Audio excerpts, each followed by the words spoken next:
stay the same throughout the whole side, but generally speaking, there'll be one, most likely one overall shade, and you nuance it as you go. You make changes after you've kind of laid in the overall one shade.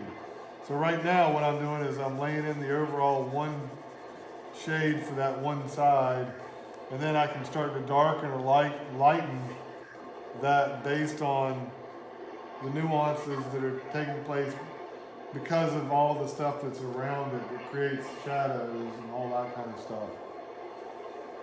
This looks a little darker up here.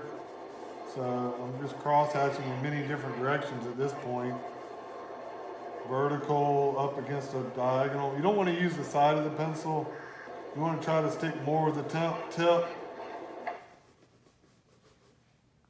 Wow, that went from loud to quiet.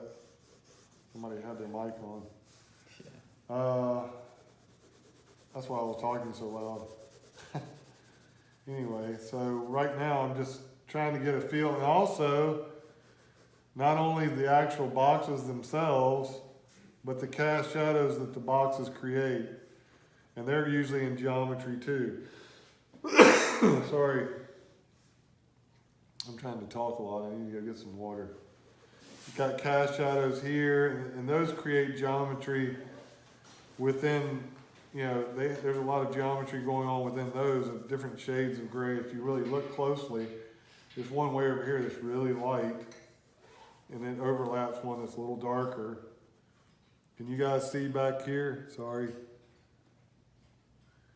So I'm overlapping these different shadows based on, they're overlapping, but they're also different shades of gray. And then you can redefine the edge a little bit, but you don't want to get too caught up in the edges of the box. You want to get caught up in the darks in the middle of the box, in the inside, not so much on the outside. We'll get back to contour drawing. I think you need to get a little bit better at this first so that you understand form a little bit better. I mean, after everything's said and done, I can go back in with contour. It's all about line pressure.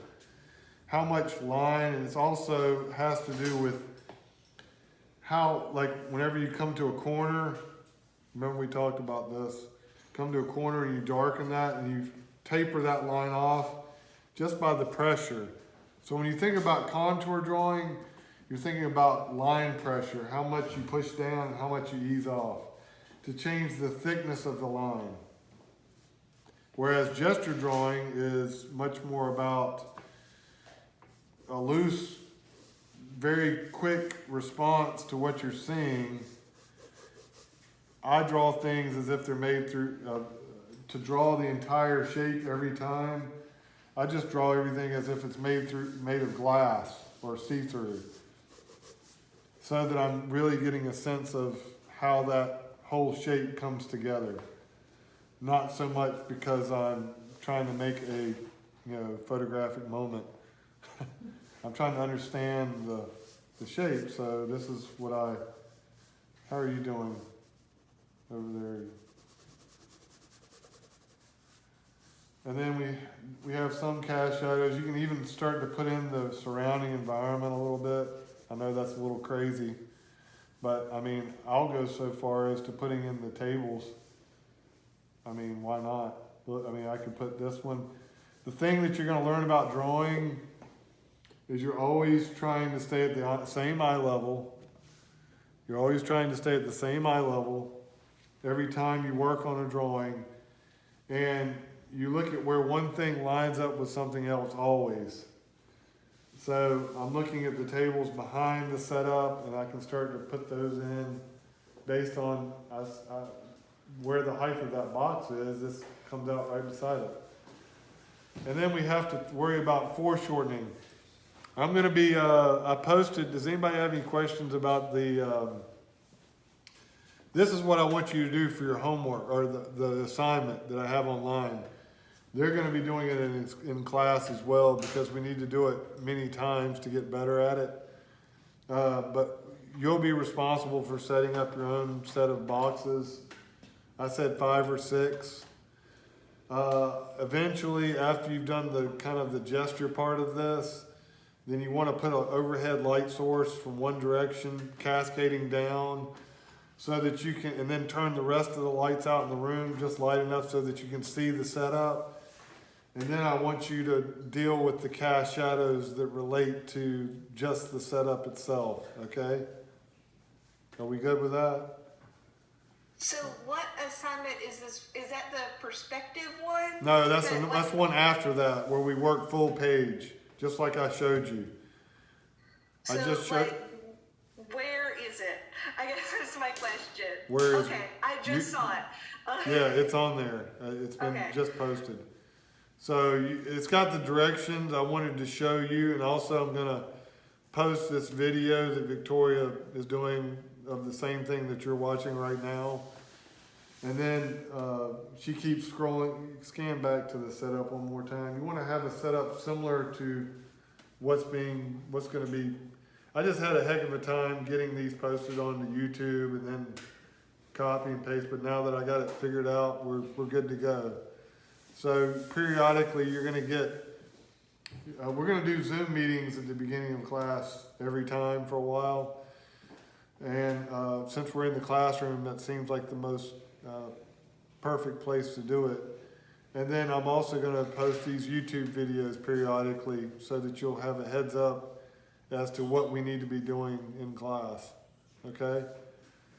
So as long as you're setting up something similar to this and you prefer to stay online, looks like you're in a courtroom. You didn't get in trouble, did you?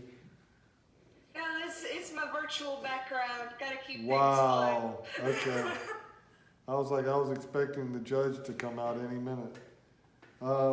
As long as you set this up this way and kind of draw in this fashion, look up gesture drawing in the book that I provided. And then hatching and cross hatching, we just got into that. So you need to, this is my approach. Can everybody see that?